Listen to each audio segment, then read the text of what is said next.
My name is Dana. I'm 42, and for most of my adult life, my world has been made of contracts, deadlines, and courtroom schedules. I'm a senior partner at a mid-sized law firm in Chicago, a place where feelings don't belong and everything has to be neat, logical, and bulletproof. Or at least, that's what I tell myself. Then Emily arrived. She was 25, fresh out of law school, new to the city, and still carrying that blend of excitement and nerves that only beginners have.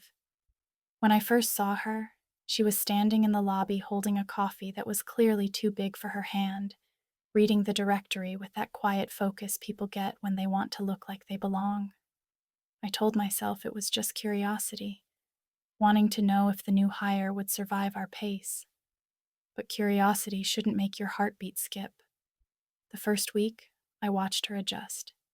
Her desk was 2 doors from mine, and every time I passed, she smiled, polite, professional, effortless. She learned fast, spoke clearly, asked good questions. There was something about her that made the whole floor lighter. One evening, most of the team had already left, and I was still buried under case files when she appeared at my door. "Ms. Lawson?" she asked.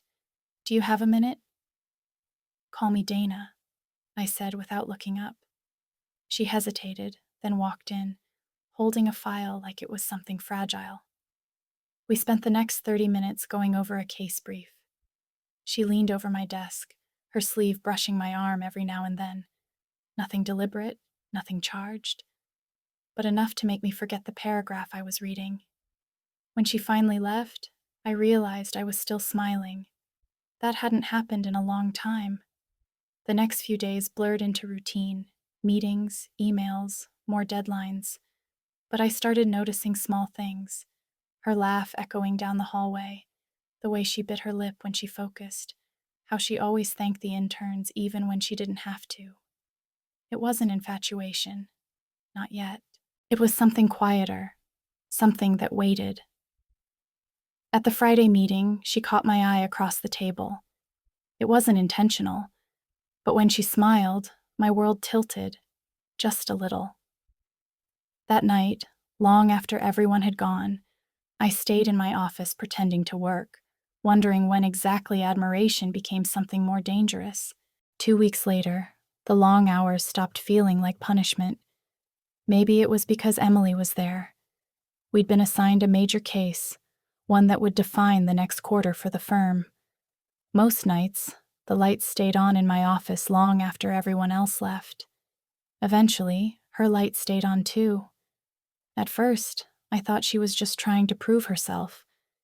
Then I realized she didn't leave because I didn't. One evening, the office was quiet, city lights spilling through the blinds. I looked up from my laptop and saw her leaning over her desk, hair falling out of its neat bun, her jacket hanging off the chair. She was reading, lips moving silently. "Still here?" I asked, stepping into the doorway. She looked up, startled, then smiled. "You too. I don't count. I live here." She laughed softly, shaking her head. "Then I guess I'm your tenant." Something about that answer stayed in the air. Warm, uncomfortable. True. We ordered takeout that night, boxes of noodles balanced between files and highlighters. She told me about her first month in Chicago, the loneliness, the noise, the tiny apartment with a view of an alley. I told her about the years when work was the only thing that made sense. At some point, our laughter quieted. The space between us shrank until I could see the reflection of my desk lamp in her eyes.